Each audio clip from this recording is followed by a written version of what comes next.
Hello my all dear students of 3rd class. So in last video of English we have completed our chapter number 11, right? And from today we are going to start our last chapter which is chapter number 12, I have a dream. ठीक है, अब ये देखते हैं कि ये story जो है ये मार्टिन लूथर के बारे में है. ठीक है, अब वो कौन थे, कैसे थे, वो हम इस चैप्टर में जानेंगे.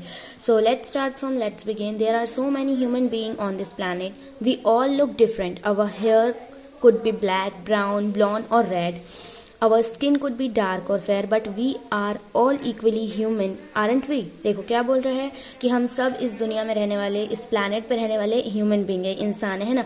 हम सब एक दूसरे से अलग दिखते हैं, हमारे हेयर के कलर्स अलग है, हमारी स्किन का कलर अलग है, बट इन सब के अलावा हम जो है, हम सब क्या है, इंसान है ना.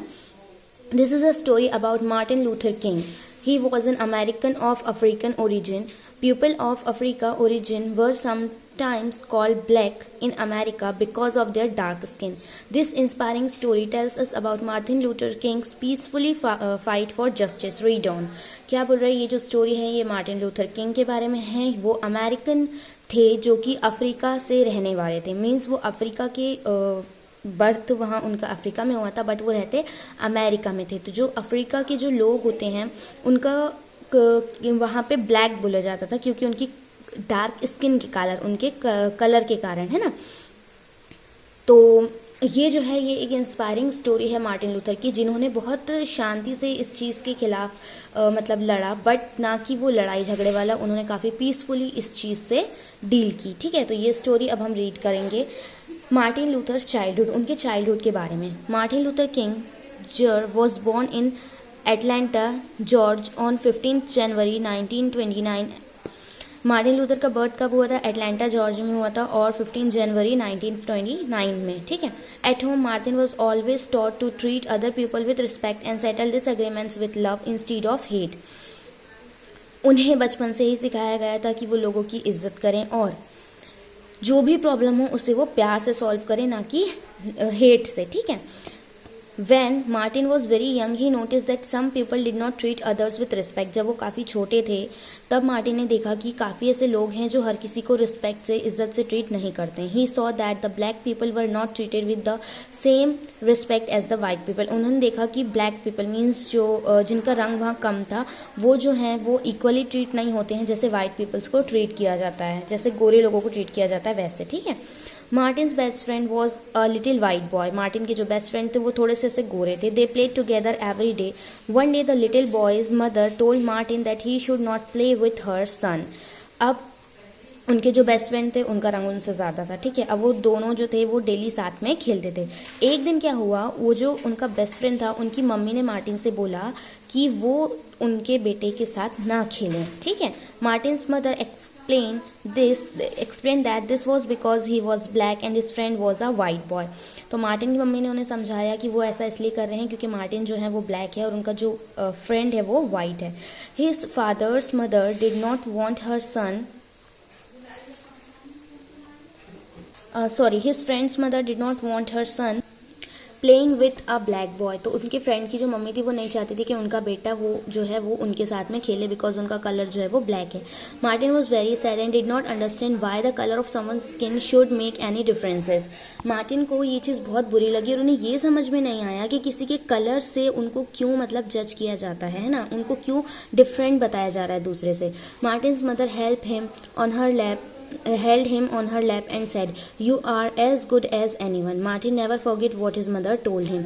तो मार्टिन की मम्मी ने उन्हें मतलब अपनी गोद में लेटाया और कहा कि तुम जो हो वो सबसे ज़्यादा अच्छे हो. ठीक है. और मार्टिन ये बात अपनी लाइफ में कभी नहीं भूले जो उनकी मम्मी ने उनसे कहा था. फिर अब ये मार्टिन के बचपन का था. Martin in college. अब कॉलेज में क्या हुआ? While in college Martin been study about Mohandas Karamchand Gandhi ji. He learn that India was ruled by the British. College में जब मार्टिन पढ़ाई कर रहे थे तो उन्होंने अपनी पढ़ाई में मोहनदास करमचंद गांधी यानी गांधी जी के बारे में पढ़ा. तो उन्होंने वहाँ पे पढ़ा तो उन्हें पता चला कि इंडिया में ब्रिटिशर्स ने रूल किया है ना, राज किया है. The people of India did not like that. और इंडिया के लोगों को ये चीज़ पसंद नहीं थी. Some people thought that they should go to war against the British to get freedom from the British rule. उन्होंने ये भी पढ़ा कि कुछ लोगों ने सोचा कि हम क्यों ना लड़ें ब्रिटिश से और उन्हें अपनी मतलब ब्रिटिश रूल से अपने इंडिया को आज़ाद करें.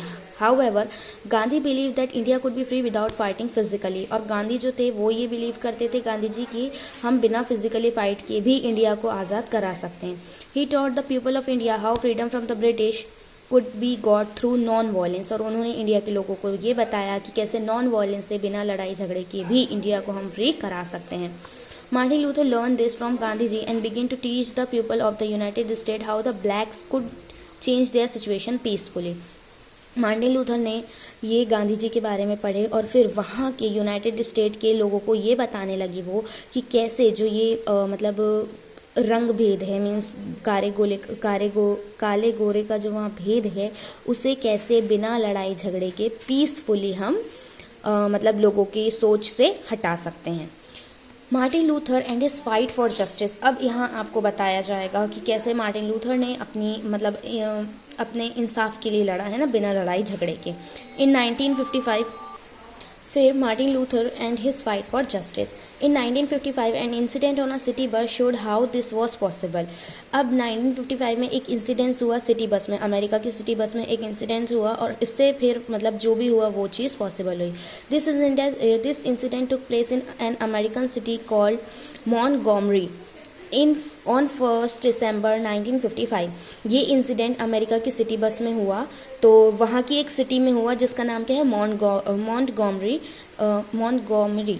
और ये हुआ कब, 1 दिसंबर 1955 में। That day after a long hard day at work a black lady Rose Parks was riding a bus home. उस दिन क्या हुआ, एक यानी पूरा दिन थका हुआ काम करके एक ब्लैक लेडी रोजा पार्क्स जो थी वो अपने घर जा रही थी बस से। The bus driver told her to give her seat to a white person as this was the city law. तो बस ड्राइवर ने उससे कहा, उस लेडी से, कि तुम अपनी सीट जो है वो एक वाइट पर्सन को दे दो क्योंकि ये यहाँ का लॉ है, ये यहाँ का नियम है। रोजा फेल्ट दिस वॉज रॉन्ग। तो रोजा को ये बहुत गलत लगा। She refuse to leave her seat. The police put her in jail for disobeying the city law. उसने ये ऐसा करने से मना कर दिया और क्योंकि उसने ऐसा करने से मना किया तो पुलिस ने उसे कानून ना मानने के जुर्म में जेल में डाल दिया। The people were very angry. लोगों को बहुत गुस्सा आया। Martin Luther King helped plan a boycott. और फिर मार्टिन लूथर ने बायकॉट एक प्लान बनाया। It was decided that the black people would stop riding in the city buses. और उन्होंने ये डिसाइड किया कि जो जितने भी ब्लैक पीपल हैं है ना, वो लोग सिटी बस में ट्रैवल ही नहीं करेंगे, जाएंगे ही नहीं। ठीक है। They boycotted the city bus for 1 full year. और ब्लैक पीपल्स ने जो सिटी बस थी उसे बॉयकॉट कर दिया पूरे 1 साल के लिए, यानी कि पूरे 1 साल के लिए जो ब्लैक पीपल थे वो सिटी बस में नहीं गए। The bus company lost a lot of money but the boycott worked. बस की जो कंपनी थी उनका ऐसे में बहुत ज़्यादा नुकसान हुआ क्योंकि जो ब्लैक पीपल थे वो बस में बैठ ही नहीं रहे थे, तो उनकी कमाई नहीं हो रही थी। तो इस तरीके से बॉयकॉट जो था वो काम आ गया। The city transportation laws were changed and the black people could sit anywhere they wanted in the bus. They didn't have to give up their seats to anyone. और फिर ट्रांसपोर्टेशन लॉज जो थे वो चेंज हो गए। जो black people थे वो कहीं भी बस में बैठ सकते थे, जहाँ वो चाहे वो वहाँ बैठ सकते थे और उन्हें अब अपनी सीट किसी को भी देने की ज़रूरत नहीं थी। ठीक है। तो इस तरीके से बिना लड़ाई झगड़े के ये मार्टिन लूथर का प्लान जो था जस्टिस के लिए वो काम आया। अब नेक्स्ट पेज में आगे देखेंगे स्टोरी में क्या होता है। यहाँ आपको दिया है Martin Luther king and his famous I have a dream speech. अब यहाँ पे दे रहा है मार्टिन लूथर किंग और उनका एक फेमस स्पीच जो उन्होंने दिए थे, आई हैव अ ड्रीम, यानी कि मेरा सपना है। On August 28, 1963 doctor King had organise a march for freedom to Washington, the capital of America. क्या बोल रहे हैं, 28 अगस्त 1963 में जो किंग थे उन्होंने ऑर्गेनाइज किया एक मार्च यानी एक रैली जो थी वॉशिंगटन की फ्रीडम के लिए, आज़ादी के लिए, जो कि अमेरिका का कैपिटल है। This is called the march on Washington और ये जो थी वो कहलाया march on Washington. He gave his famous I have a dream speech to 25,000 people in front of the Lincoln Memorial in Washington DC। उन्होंने अपनी speech दी बहुत सारे लोगों के सामने, लिंकन मेमोरियल इन वॉशिंगटन है ना, वहाँ की एक जगह है उसके सामने। This was one of doctor Kings most important speech he told the crowd. और ये उनकी एक बहुत ही ज़्यादा इम्पॉर्टेंट स्पीच थी जो उन्होंने लोगों के सामने बोली थी। आई have a dream that my 4 children will one day leave in a nation where they will not be judged by the color of their skin but by the content of their character. I have a dream that one day little black boy and black girls will be able to join hands with little white boys and girls as sisters and brothers. Martin Luther ने क्या बोला कि मेरा सपना है कि मेरे जो बच्चे हैं वो एक दिन ऐसे नेशन में रहे जहां पर उन्हें कलर के बेसिस पे, उनकी स्किन के कलर के बेसिस पे उन्हें जज ना किया जाए, बल्कि उनके कैरेक्टर के बेसिस पे उन्हें जाना जाए. वो कहते हैं कि मेरा एक सपना है कि एक दिन जितने भी ब्लैक बॉयज़ और ब्लैक गर्ल्स हैं उन्हें वाइट बॉयज़ वाइट गर्ल्स से हाथ मिलाने का मौका मिले एज ब्रदर्स एंड सिस्टर्स. ठीक है, तो उन्होंने ये अपना सपना बताया. फिर नेक्स्ट है आपका Nobel prize for Martin Luther. Martin Luther को नोबेल प्राइज़ भी मिला. इन 1964 Martin received the Nobel prize for piece. 1964 में मार्टिन को मिला नोबेल प्राइज़ पीस के लिए, यानी शांति के लिए. He got the award because he taught people how to protest and change things in a non violent way. क्योंकि उन्हें ये अवार्ड मिला क्योंकि उन्होंने लोगों को ये सिखाया था कैसे वो प्रोटेस्ट करके बिना लड़ाई झगड़े के चीज़ों को बदल सकते हैं, शांति से, पीस से, है ना. In 1965 Martin led a protest march in Alabama.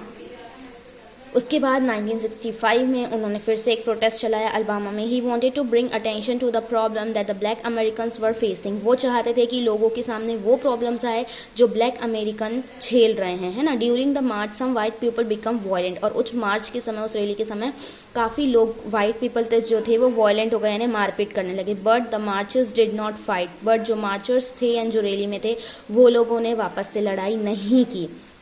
This March helped people in United States Congress to pass more just laws for the blacks. और इसके कारण क्या हुआ कि जो यूनाइटेड स्टेट के जो लोग थे उन्होंने दूसरे लॉज जो थे वो बनाए ब्लैक पीपल्स के लिए, और फिर इस तरीके से उन्हें क्या मिली, इक्वालिटी मिली.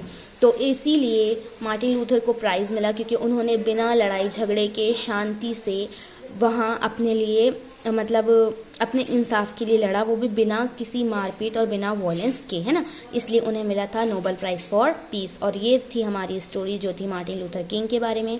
आई होप आपको ये स्टोरी समझ में आई और पसंद आई हो कि हम बिना लड़ाई झगड़े के, मारपीट के, बिना वॉयलेंस के भी अपने प्रॉब्लम्स का सोल्यूशन निकाल सकते हैं. ओके, सो आप लोग स्पेलिंग बीज और आई वंडर के क्वेश्चन करेंगे और लेट्स ट्राई 1 और लेट्स ट्राई 2 जो है वो मैं आपको सेंड कर दूंगी, और इसके आगे जो है हम वो पढ़ेंगे नेक्स्ट वीडियो से. Till then bye all of you and take care.